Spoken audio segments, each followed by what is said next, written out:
Hi, I'm William Hamill, and this is Baggage. Let me paint you a picture. One day, your friend says to you, "Shut up, you chink." Well, in our modern context, this would not fly. But if you were to say this during the Vietnam War, it was fair game. That brings me to my thesis.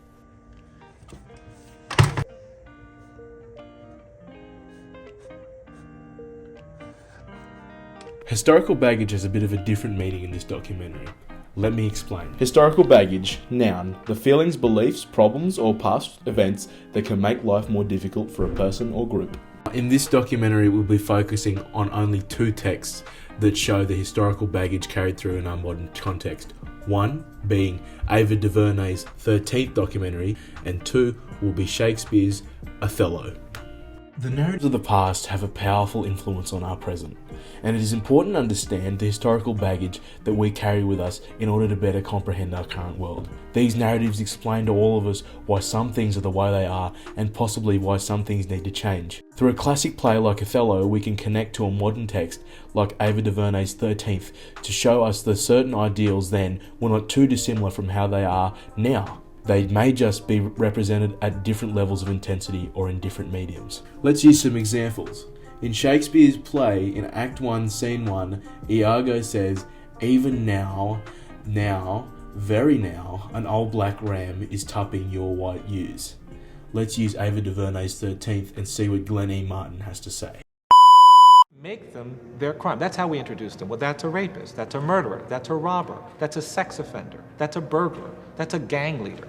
And through that lens, it becomes so much easier to accept that they're guilty and that they should go to prison.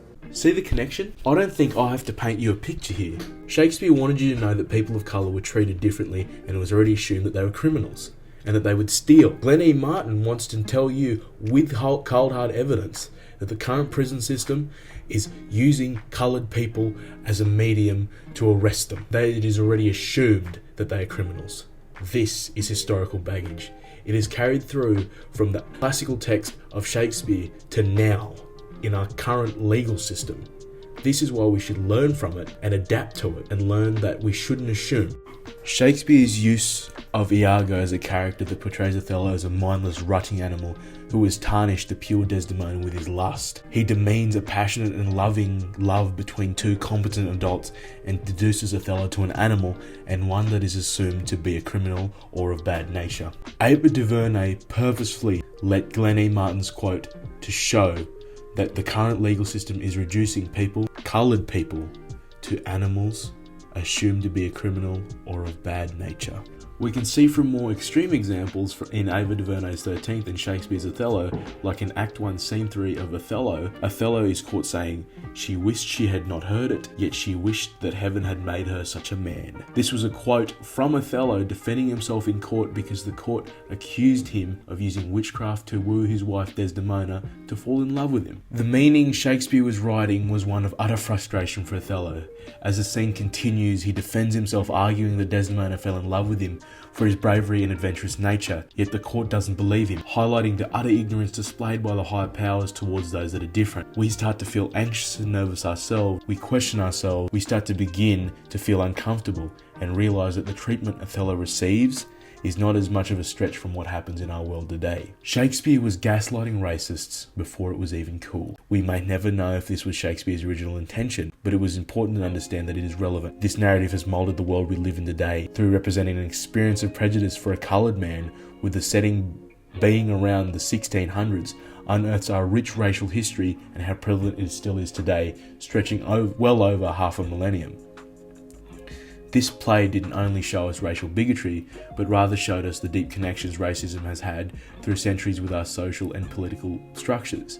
The narratives that have been passed down through the ages have had a huge and a profound impact on the way the world is today, influencing and shaping our beliefs, values, and behaviours in both subtle and profound ways. The narratives of yesterday are the reason we behave the way we behave today. Our beliefs, probably the most profound example being the Bible. Our values, wherein they have changed due to new narratives that mitigate outdated beliefs. Our behaviours, wherein We are working towards a more inclusive world and our behaviour from past events that we don't wish to repeat. An example of this can be found in Othello, where in Act 1 Scene 3 Desdemona says to her father, "My noble father, I do perceive here a divided duty. To you I am bound for life and education. My life and education both do learn me how to respect you. You are the lord of duty. I am hitherto your daughter." This quote supports the ever-ancient patriarchal relationship between fathers and daughters. Shakespeare spoon-feeds this to us that Desdemona respects her father so much that she is willing to be bound to him for life as the most important educator in her life. It can be argued that this was a system of oppression. Females were being seen as property by their fathers and their spouses. When I think of systems of oppression, historically and in this country, they are durable. They tend to reinvent themselves and they do it right under your nose. This is a quote from Glen E. Martin yet again in Ava DuVernay's 13th.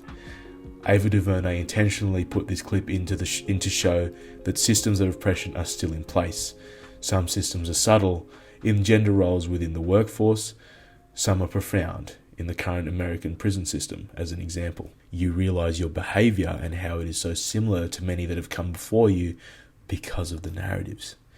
You have an epiphany that finally reveals why you believe in the narratives that you believe in. Your values suddenly have value because you know their context.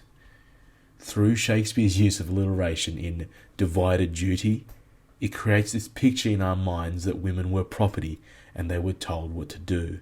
If we backtrack from the values, beliefs and behaviours we exhibit today, we can most certainly trace them back to a narrative that shapes our world.